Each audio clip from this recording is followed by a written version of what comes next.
Hi everyone. তো কেমন আছে সকলে?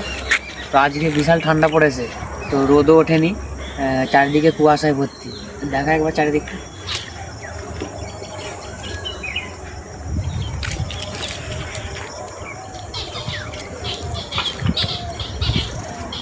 চারিদিকে এখনও মানে কুয়াশার মানে কাটেনি, এখনও বিশাল ঠান্ডা এখানে। আমি একটু এখানে ভিডিও করতে এসেছিলাম, তার জন্য এইসব এরকম পরে আছি, নয়তো জ্যাকেট পরে থাকতে হচ্ছে। এটা কি গাছ বল? কি গাছ?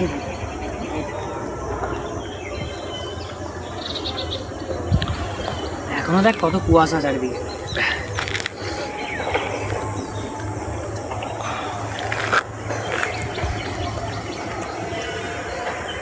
তো ঠিক আছে, যাই হোক, অনেক ঠান্ডা লাগছে। তো টাটা সকলকে, আবার দেখা হবে একটা নেক্সট শর্টসে। টাটা।